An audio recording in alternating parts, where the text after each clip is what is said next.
వ్యతిరేకంగానే ఉంటారు. వాస్తవంగా అయితే ముగ్గురిని మీరు అన్నట్లుగా చేర్చాలి అనేటువంటి ప్రయత్నం తప్ప రెడ్డి గారు బిస్కెట్ వేశారు అంతే. ఒకసారి పెద్దిరెడ్డి రవికిరణ్ గారి దగ్గరికి వెళ్దాం. ఒకసారి రవికిరణ్ గారు, పవన్ కళ్యాణ్ గారి ద్వారా బీజేపీలో చేరి ఎప్రూవర్గా మారబోతున్నారు విజయసాయి రెడ్డి గారు. ఇది నిన్న మధ్యాహ్నం నుంచి ఘోషిస్తున్నాయి సోషల్ మీడియా ప్లాట్ఫామ్స్.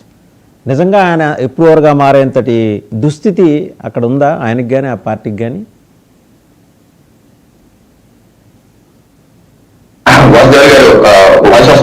వస్తుంది వస్తుంది. ఓకే, వాజ్దాన్ గారు, ముందుగా మీకు తోటి ప్యానలిస్ట్ కి 9 టీవీ వీక్షకులందరికీ శుభోదయం అండి. ఇప్పుడు 67 సంవత్సరాల నిత్య యవ్వనుడు, యువకుడు, ఉడకలెత్తే రక్తం ఉన్నటువంటి విజయసాయి రెడ్డి గారు నిన్న వన్ సైడ్ లవ్ ప్రతిపాదన పవన్ కళ్యాణ్ గారికి జనసేన పార్టీకి చేసినట్టుగా నాకైతే కనబడింది. ఎంతమంది ప్రేమిస్తారు? అప్పట్లో ఇలాగే ప్రేమించారు ఆయన, వన్ సైడ్ లో శ్రీకాకుళం నుంచి ప్రేమించారు.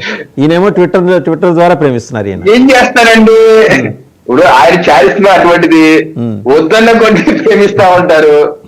ఆయన చారిస్మా, ఆయన యొక్క ఆడ అటువంటిది. ఎందుకంటే గతంలో ఎప్పుడన్నా ఇలాగా విజయసాయి రెడ్డి గారు ప్రేమించారా అంటే లేదే. ఆయన ట్వీట్లు చూశాను నిన్న, పాత ట్వీట్లు ఏం చేశారంటే పచ్చి బూతులు పవన్ కళ్యాణ్ గారిని ప్యాకేజ్ ఇస్తారని, పావలా గారని, ప్రీపేడ్ ఆర్టిస్ట్ అని, అమ్ముడు పోతాడు, పార్టీని అమ్మేసుకుంటాడు. ఎక్కడితో ఆగలేదండి, ఇంకోటి వేశాడు ఆయన పవన్ కళ్యాణ్ కాదు నిత్య కళ్యాణం. చూడండి ఎంత దుర్మార్గమైనటువంటి ట్వీట్. నిత్య కళ్యాణం, వివాహ వ్యవస్థ మీద గౌరవం లేని వ్యక్తులకి రాజకీయాలు పనికిరారు, నువ్వు అనుకున్నది సాధించలేవు పవన్ కళ్యాణ్ అని ట్వీట్ కూడా చేశాడు ఆయన. ఇటువంటి బూతులతో తిట్టినటువంటి వ్యక్తి ఈరోజు అసలు గేట్ తాగనేవాడు, శాసనసభ గేట్ తాగనేవాడు వాళ్ళ వ్యక్తులు ఇండియా గేట్ తాగేశాడు ఆయన. దేశకి నేత అయిపోయాడు. మేమే మరొకటి చూసాం గతంలో వైసీపీ అధికార ప్రతినిధి మన డిబేట్ లో, దేశకి నేత చేసింది పవన్ కళ్యాణ్ మేమే, మీరు కాదు, జనసేన కాదు, బీజేపీ కాదు, ఎవరు కాదు, మేమే అని ఆయన పోటీ పడ్డారు మన డిబేట్ లో, మీకు గుర్తుంటే. అలాగా ఇప్పుడు అదే విజయసాయి రెడ్డి గారు వచ్చేసారు. దీనికి కారణం ఏంటి? బహుశా నాకు అర్థమవుతుంది ఏంటంటే, వాళ్ళ పార్టీ అధినేత 52 ఏళ్ళు 54 ఏళ్ళు ఉన్నప్పటికీ అతను వయసు ఉన్నటువంటి ముసలివాడు. ఎందుకంటే పాపం చూసాం మొన్న 2024 ఎన్నికల్లో కూడా ఆయన ఎన్ని బహిరంగ సభలు అటెండ్ చేశారు, చంద్రబాబు నాయుడు గారు ఎన్ని అటెండ్.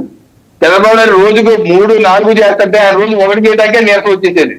పొద్దున పూట అంతా ఏసీ బస్సులో వెళ్ళి సాయంత్రానికి ఏదో అరగంట మాట్లాడి కూర్చుని ఏసీ బస్సు. ఇప్పుడు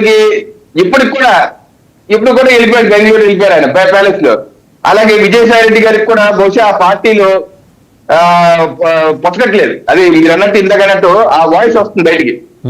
వైసీపీలో విజయసాయి రెడ్డి గారికి ఇష్టం లేదు, గతంలో కూడా ఇబ్బంది ఉంది, ఇప్పుడు కూడా ఇబ్బంది ఉంది, వచ్చేయాలని చూస్తున్నారు.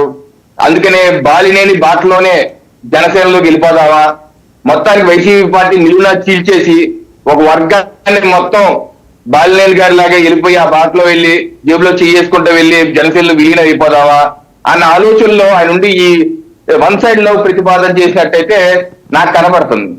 ఇంకో కోణం, ఓకే 70 ఏళ్ళు దాటిన వాళ్ళు రాజకీయాల్లో ఉండటానికి అనుభవం కాదనుకుంటే, ఆయన ఏమో పెద్ద చిన్న వయసు ఏం కాదు కదా, బరాక్ ఒబామా ఏం కాదు కదా, 67 ఏళ్ళు ఆయన మీదకి ఇటువంటి అనేక ఆరోపణలు వచ్చాయి.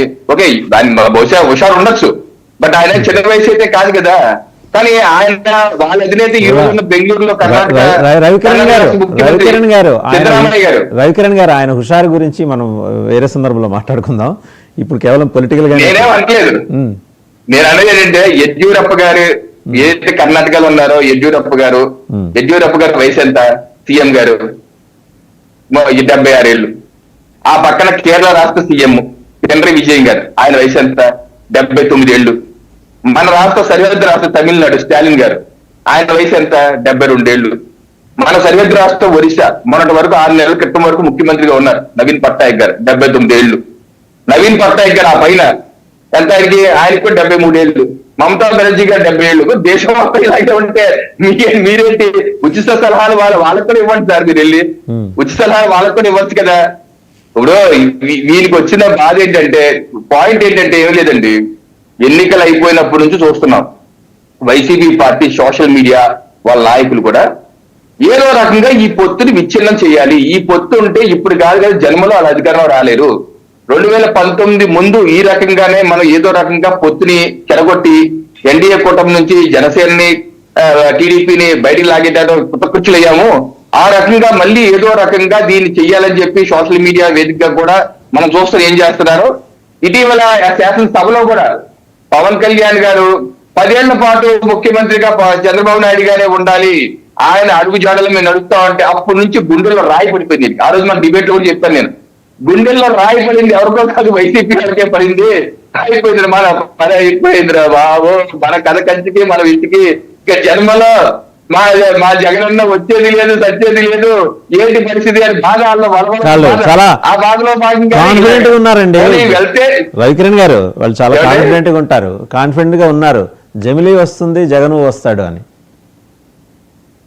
జగన్ వస్తాడు, మళ్ళీ జగన్ వెనక్కి కూడా వెళ్తాడు. జగన్ వస్తాడు ఏమవుతారు, ఎన్నికలు అయిపోయినప్పుడు ఇప్పుడు వరకు 20 సార్లు బెంగళూరు ప్యాలెస్ లో, ఈ రోజు కూడా ఈ క్షణం కూడా బెంగళూరు ప్యాలెస్, ఈ క్షణం కూడా ఆయనకి రాష్ట్రంతో పని లేదు, నాన్ రెసిడెంట్ ఆంధ్ర అయిపోయాడు, ఈ రాష్ట్రంతో పని లేదు, వాటి మాటికి చీమ చిట్టుకుమంటే లక్షలు వెళ్ళిపోతాడు ఆయన. సో అందుకనే వాళ్ళ అధినేత యువకుడే 46 ఏళ్ల వయసులో ముఖ్యమంత్రి అయ్యారు వాళ్ళ అధినేత. ఏం పీకారండి రాష్ట్రానికి, ఏం చేశారండి ఆయన? 11 స్థానాలు 5 ఏళ్ళు పరిపాలిస్తే నవ యువకుడు 46 ఏళ్ళ వయసు, మరి ఇంత తక్కువ వయసులో ముఖ్యమంత్రి అయ్యింది ఎవరో నాకైతే గుర్తులేదు, బహుశా ఈయనేమో అనుకుంటున్నాను నేను, మీరు చెప్పాలి. అటువంటి వ్యక్తి చేసింది ఏంటి రాష్ట్రానికి? నాశనం చేశారు, ఆయన పార్టీ కూడా నాశనం అయ్యింది, 11 స్థానాలతో ప్యాకప్ అయిపోయింది. 33 వయసులో నైరాశ్యానికి బహుశా సాకారం కావచ్చు. మీకు గుర్తుండే ఉంటుంది సార్, కేరళలో 33 ఏళ్ల వయసులో ఏకే ఆంటోనీ గారు ముఖ్యమంత్రి అయ్యారు. అత్యంత పిన్న వయసు కూడా ఆయన. రైట్, ఒకసారి సురేంద్ర నాయుడు గారి దగ్గరికి వెళ్దాం. సురేంద్ర నాయుడు గారు, ఏంటి సార్ జయారెడ్డి గారు ఏమన్నా బిస్కెట్ వేసారా, లేకపోతే ఏమన్నా ట్రాపా, ఏమన్నా 4-5 వలలు పట్టుకుని అలా విసురుతూ వెళ్తున్నారా, లేకపోతే సోషల్ మీడియాలో వస్తున్నట్టు ఎప్రూవర్గా మారటానికి పవన్ కళ్యాణ్కి దగ్గరయ్యి ఎప్రూవర్గా మారి అటు నుంచి అటు బీజేపీలో చేరబోతున్నారు అంటే జనసేనలో? ఎందుకంటే బీజేపీ బిగ్ హెడ్స్ తోటి ఆయనకి అలాగూ మంచి సత్సంబంధాలు ఉన్నాయి కాబట్టి నేరుగా ప్రైమ్ మినిస్టర్ ఛాంబర్లోకి తలుపు తట్టి నేరుగా లోపలికి వెళ్ళగలిగే స్వేచ్ఛ ఉంది కాబట్టి